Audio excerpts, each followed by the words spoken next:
The union movement built the middle class in this country, and the union movement must remain strong if we ever want to rebuild the middle class, if we ever want true economic equality in this country. Now, despite the growing popularity of unions across America, there are those who seek to destroy unions and rig the system against working people. They create obstacles for workers to organize and threaten our freedom to join together. This is at the heart of the growing economic inequality in this country.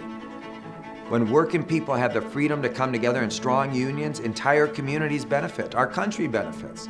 The Democratic Party once again needs to be the party of working people. We must embrace the values of working families, and we need a message relevant and resonant with working people again. I know the DNC must be committed to year-round grassroots organizing to ensure we never get outflanked again when it comes to listening, understanding, and supporting working people. Unions are a powerful organizing bloc, making up the backbone of the Democratic Party. They must be treated as true partners in this work, not simply called upon when something is needed or to placate a situation. Having a DFL party chair who understands the labor movement has been critical to the success of not just the party here in Minnesota, but to the success of working people and to the success of the labor movement. I worked with Ken at the Carpenters Union before he ran for party chair, when he led our statewide effort along with the other trades to expand Minnesota's prevailing wage rates to more projects. He totally understands the labor movement, and it's been just an incredible string of victories that he's been able to put together across Minnesota.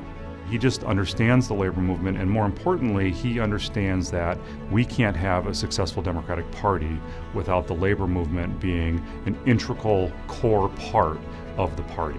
The labor movement history in Minnesota is a long, proud history, and having Ken being a union member is really important.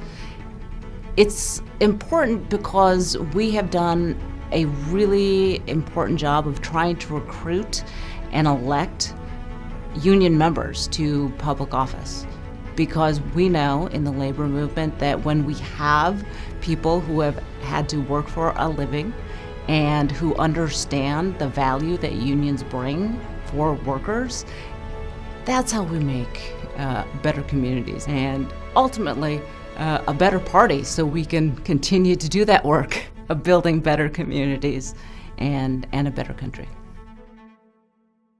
I have to quote my mentor, Paul Wellstone, who used to say very famously, "We all do better when we all do better." It wasn't just some sort of slogan.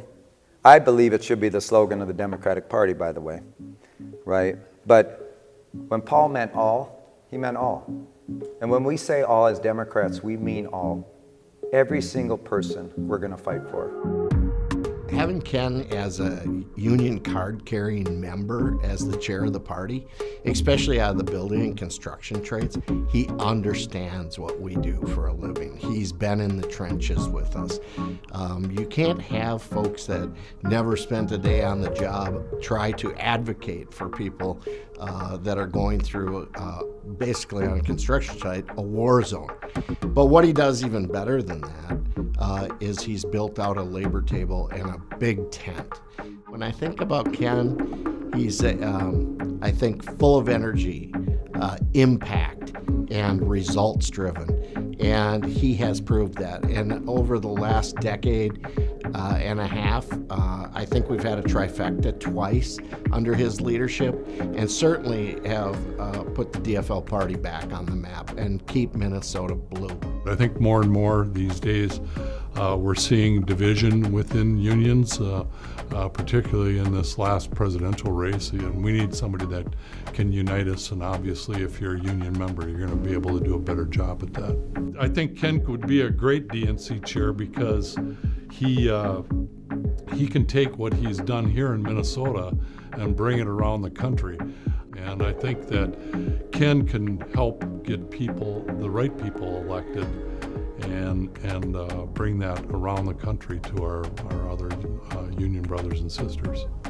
We're at a place of questioning ourselves right now, and Ken has a ton of experience. He's worked not just here in Minnesota, but across the nation. He's worked on statewide campaigns, he's worked on presidential races. He has been, in the last number of years, working in states across the nation. He has relationships built, and if anything, I know that this is a human business. This work runs on relationships and trust. And if you don't have that, it's going to be very difficult in the future for the DNC to build and rebuild what we need. We know what comes with collective power. It's progress for people, it's progress for families, it's progress for our communities, it's progress for workers. Ken understands that, he's been a part of it, and he's going to bring those arguments to bear across the country to make sure that workers are in a strong position. There are a lot of parallels between where the DFL was when I took the helm and where we are nationally today. People pointing fingers and struggling to find a path forward. Our party was in deep debt and struggling to find its identity. We had just lost the State House, a 40-year state Senate majority, one of the longest held Democratic seats in Congress, and after a tight recount, barely managed to seat our state's first Democratic governor in nearly 25 years. Now, under my leadership, since then, Minnesota Democrats have gone 25-0 in statewide elections. We've secured 2 trifectas. We have stood out as one of the country's most steady, successful, and effective Democratic states. We are the last remaining blue wall state in America's heartland. But our wins aren't just notches on a belt. They represent the starting line of legislative success, of historic investments, of policies that support a working class agenda and would never even be considered by Republicans.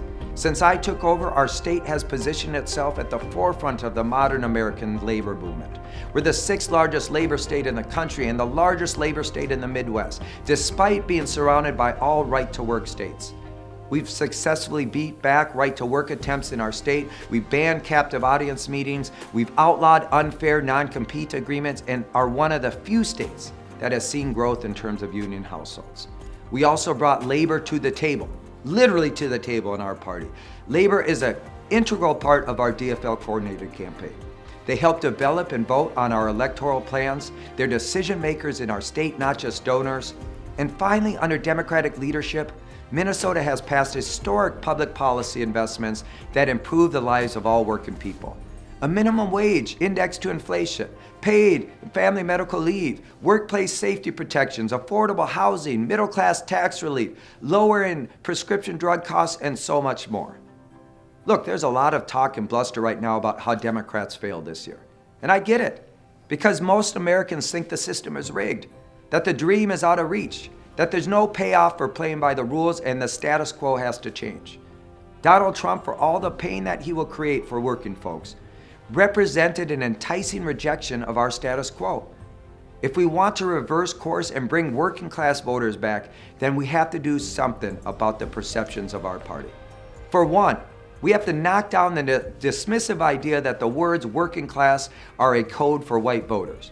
We lost ground among all kinds of families, black, brown, and white. Many are union families, or if they're not, they should be.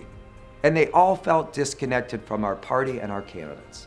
Second, we have to do something about a newfound view that Americans have of the 2 major political parties. For the first time in modern history, the majority of Americans now believe that the Republican Party best represents the interests of the working class and the poor, and that the Democratic Party is a party of the wealthy and the elites. That is a damning indictment. That's not who we are as a party.